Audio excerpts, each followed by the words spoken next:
You're standing in that lot right now, aren't you? Keys almost in your hand. A shiny new truck for the 2026 model year, engine still smelling like the factory. Stop right there, because a few of these trucks will bleed you dry before the payment book is half empty. I'm telling you which ones to walk away from, ranked from bad to absolute nightmare. 38 years under these things taught me one thing. The badge on the tailgate lies. The repair invoice never does. And the number one truck on this list is the one everybody in the car magazine still swears is bulletproof. It isn't. Not anymore. This applies whether you're buying new, buying used, or already parked one in your driveway last week. Let me take you back for a second. 2019. A fella named Carl backed a brand new pickup into my bay, 4,000 miles on the clock, and it was already shuddering like it had the flu. He'd spent every dollar he saved for a decade. I had to be the man who told him what was really wrong. That day I started keeping a list in my head. This is that list, finally out loud. So let's start the countdown. Number 10. And I'm easing you in gentle here because it climbs fast after this. Number 10 is the Nissan Titan. And I know, half of you already forgot Nissan even makes a full-size truck. That's exactly the problem. Nissan quietly killed the Titan after the 2024 model year. So when you see a leftover new one sitting on a lot in September of 2026 with a fat discount slapped on the windshield, that discount is not a gift. It's a warning. Let me explain what happens. The day you drive an orphan truck home, the 5.6-liter Endurance V8 in that truck isn't a bad motor. It'll run, but you're buying into a dead platform. Parts get scarce, dealers stop caring, and the resale value falls through the floor like a trap door. I've watched Titans lose close to half their value in 3 years, while a comparable Toyota held on to a lot more. That's not opinion, that's what the trade-in sheets show me every single week. You save $4,000 at the signing table, then you lose $8,000 at the trade-in. Do that math in your driveway before you do it in mine.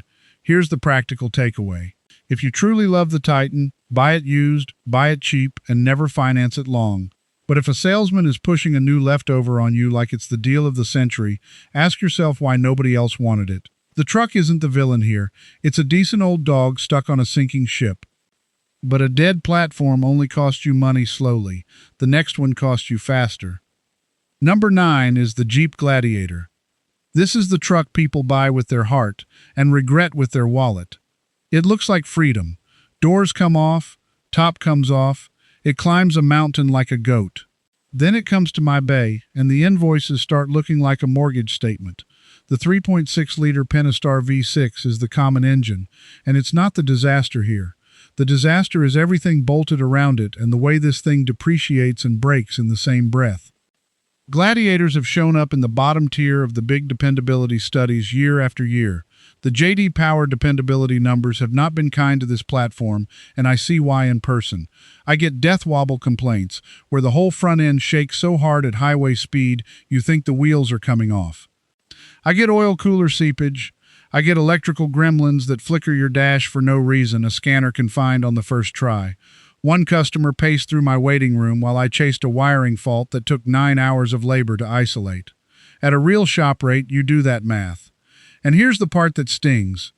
You paid a premium for this truck, Gladiator's sticker high, so you're paying luxury truck money for economy truck reliability. If you already own one, get the front-end track bar and steering damper inspected now, before the wobble starts. That's a cheap check that saves you a white-knuckle moment on the interstate. Number 9 is a heartbreak buy. But at least you knew it was a wild child. The next truck fools you because it wears a sensible, fuel-sipping disguise. Number 8 is the Ford Ranger with the 2.3-liter EcoBoost 4-cylinder. Now, Ford brought out a new Ranger, and folks love the size and the fuel economy. But that little turbocharged 4-banger is working awfully hard to move a mid-sized truck, and hard work in a small engine shows up as heat, and heat is the enemy of everything. I've seen these EcoBoost 4s develop carbon buildup on the intake valves because they're direct injected, which means no fuel washes the back of those valves clean. Over time, that carbon chokes airflow, and you feel it as rough idle, misfires, and a truck that just feels tired before it should.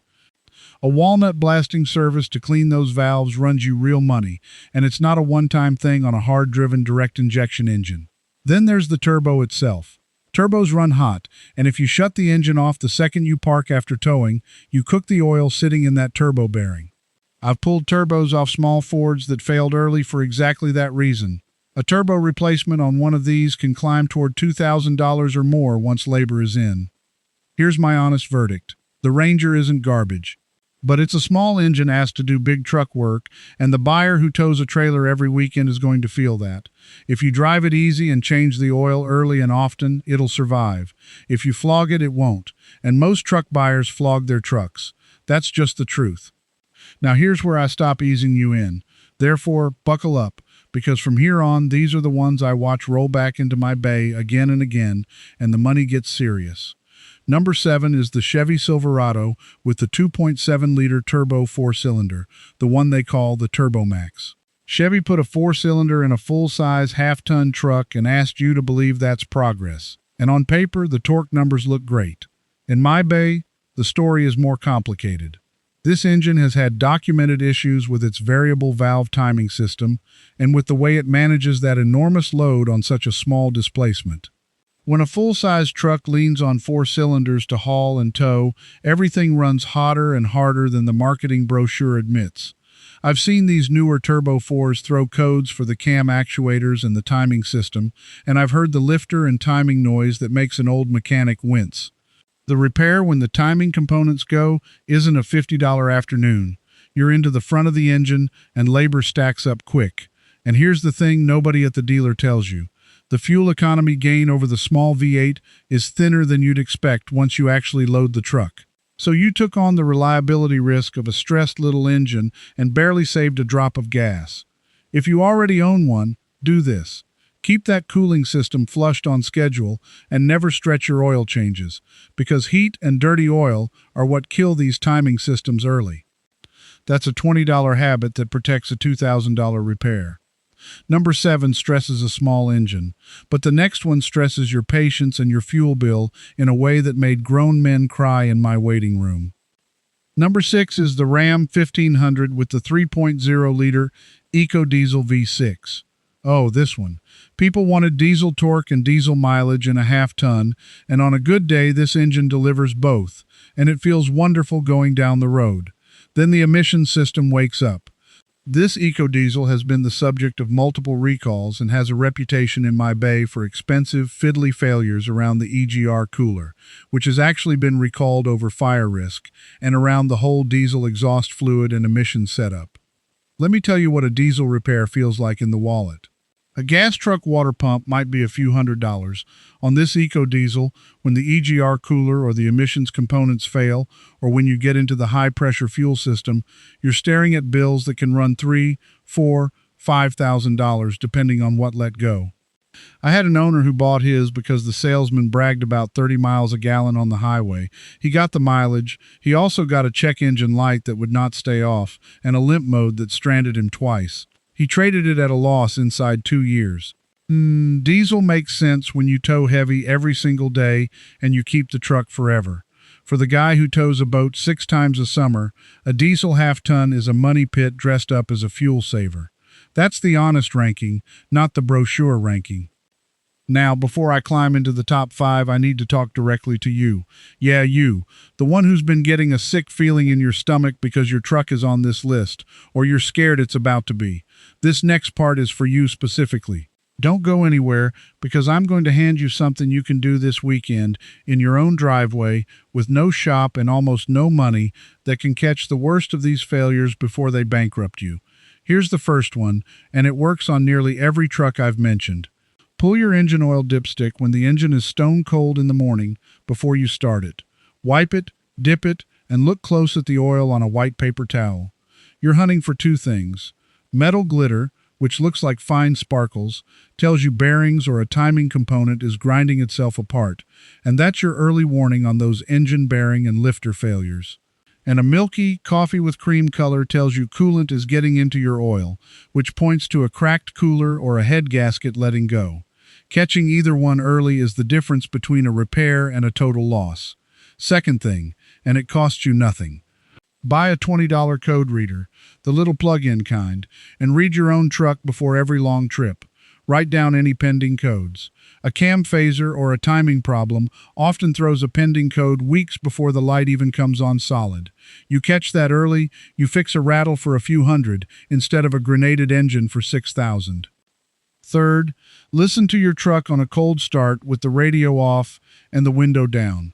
A healthy engine settles fast. A sick one rattles, ticks, or shudders for the first few seconds before the oil pressure builds.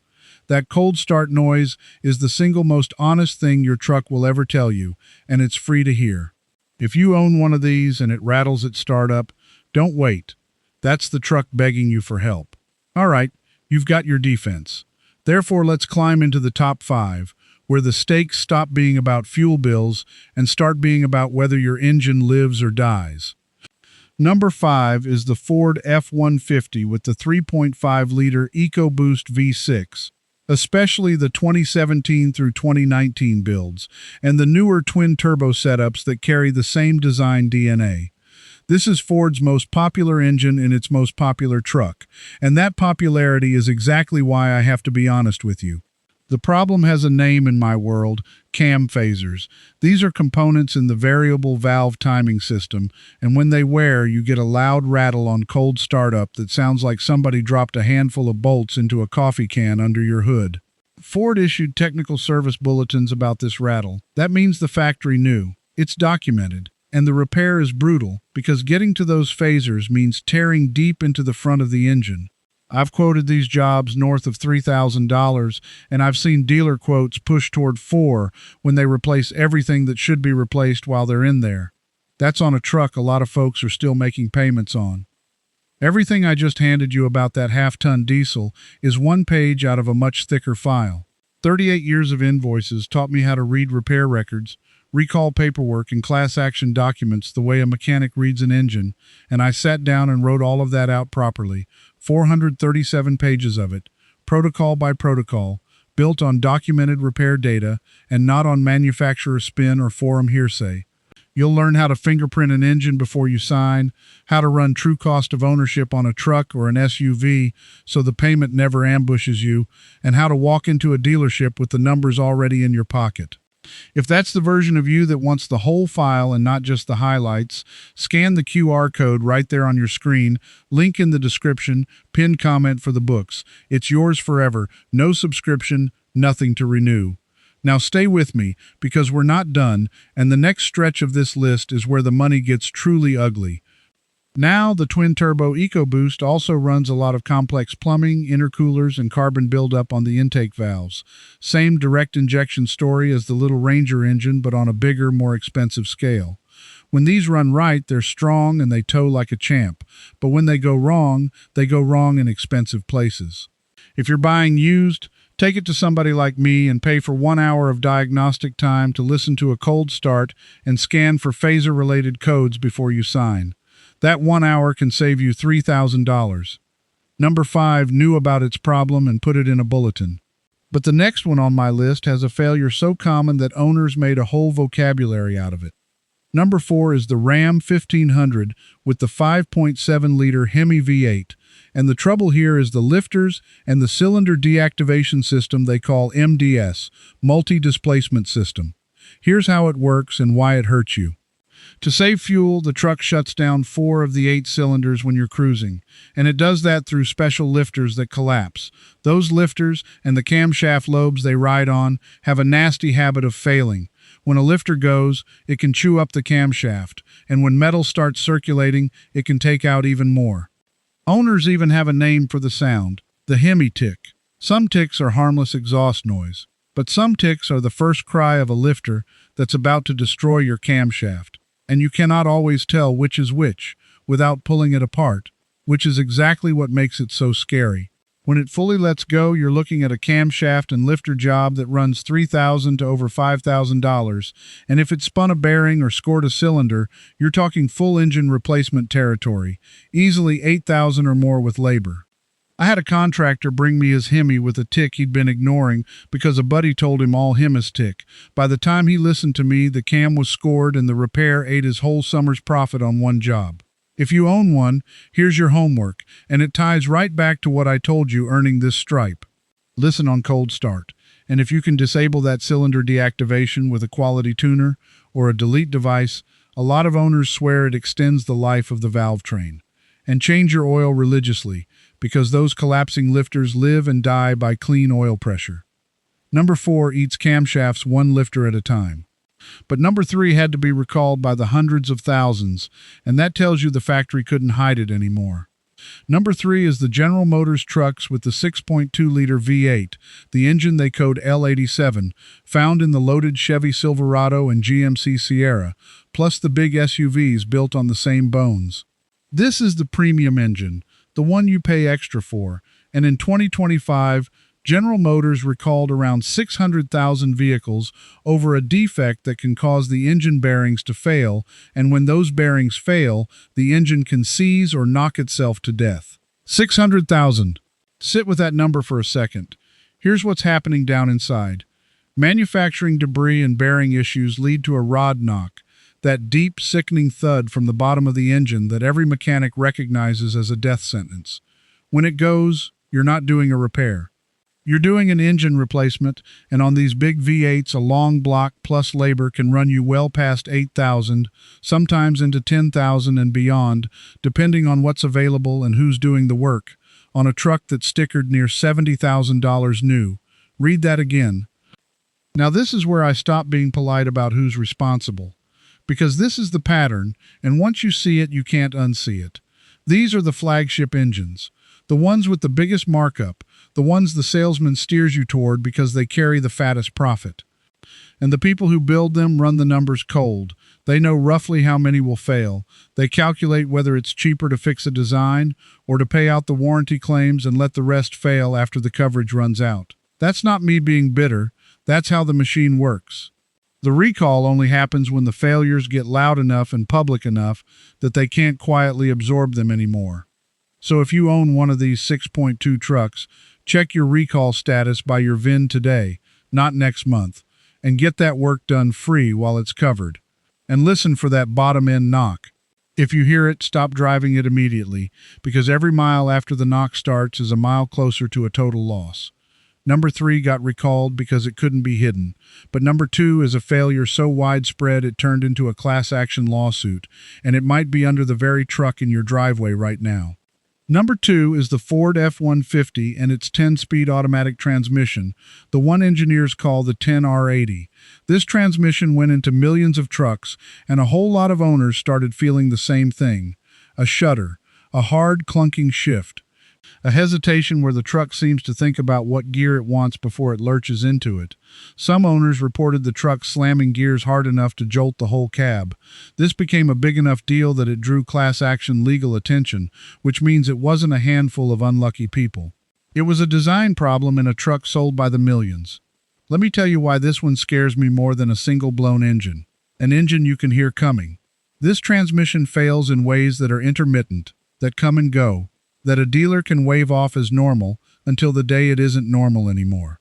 And when a modern 10-speed truly fails, a rebuild or replacement can run you $4,000 to over $6,000.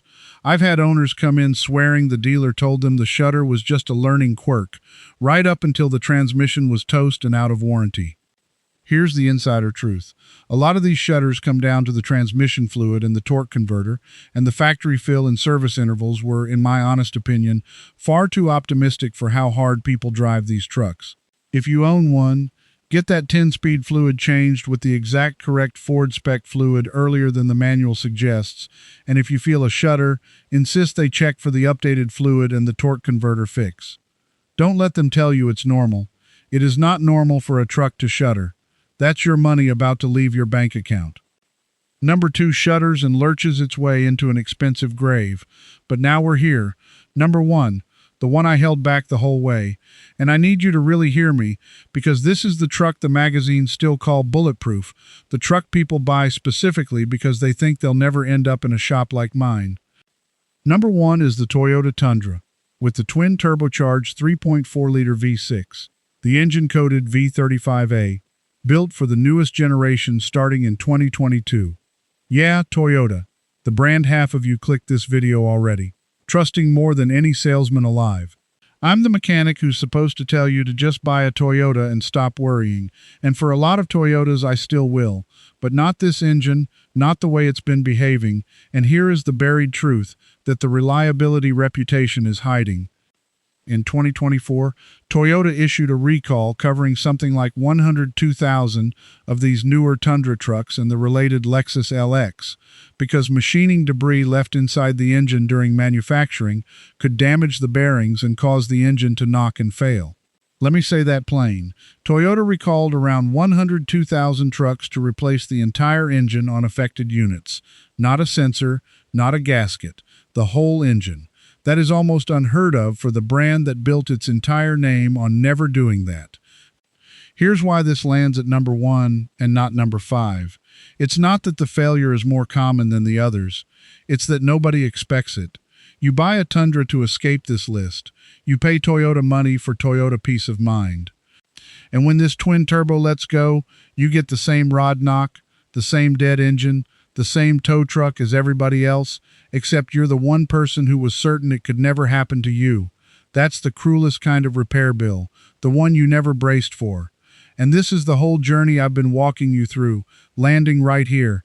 The truth existed. Toyota knew there was debris in those engines, filed the recall, documented it in black and white. The reputation buried it, because the brand loyalty is so strong that owners literally argue with me in the Bay that their Tundra can't be broken while it's sitting there broken.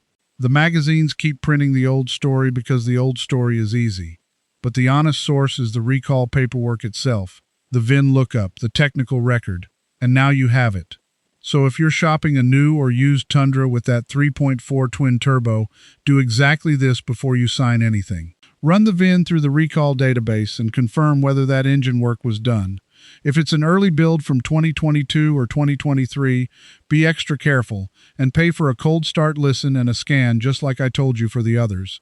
A Toyota badge is not a warranty against a rod knock. Not on this engine, not anymore. And that's the countdown. From an orphan Nissan losing you money slow, all the way up to the Toyota nobody warned you about. Every one of these trucks has good in it somewhere, and every one of them has a way of reaching into your bank account when you least expect it. The difference between the buyer who gets burned and the buyer who doesn't isn't luck. It's knowing where the bodies are buried before the salesman does the talking. If you take one feeling away from me today, let it be this. You are not the sucker anymore. You just walked out of my bay knowing what a decade of dealership visits couldn't teach the guy standing next to you at the lot. That's the whole point. You're the kind of driver who wants the real order of things, not the order some marketing team paid to put in front of you. You already know what to do with this. Go look at the truck you're eyeing, or the one in your driveway, with clear eyes now. Now I want to hear from you, and I read these. Tell me one thing. Do you think I put that Toyota Tundra in the wrong spot? Do you swear your 5.7 Hemi has ticked for 100,000 miles and never blinked? Tell me. Drop it in the comments. Tell me exactly what you drive, the year and the engine, and tell me what part of the country you're watching from, because the Salt Belt trucks up north and the dry heat trucks out west age completely differently, and I want to know which one you've got. And if you're the kind of driver who refuses to get burned again, who's done being the last one to know, this is your crowd right here. Stick around with us. Do those free driveway checks I gave you, the cold oil, the cold start listen, the $20 code reader, because protecting the truck you already own is the cheapest money you'll ever spend. I've got another ranking coming that's going to ruffle even more feathers, because next time I'm naming the 3 truck engines I'd happily buy with 200,000 miles already on them, the ones that quietly outlast everything on this list. One of them shares a badge with a truck I just told you to avoid. Think about that until next time. Before you go, one thing. This video showed you numbers 10 and 9, but inside the Garage Bench Club, I give you the full list, ranked to number 1, every reason spelled out. In there, you ask me your own question, and a real person, me, answers you myself. You won't be doing this alone. Just point your phone's camera at the code on the screen, and you can cancel anytime, one click, no risk. Come join me. Now that you know which trucks to steer clear of, let me show you the pick-up built to last for years and years, running strong with incredible mileage. That video's starting right here, so stay with me.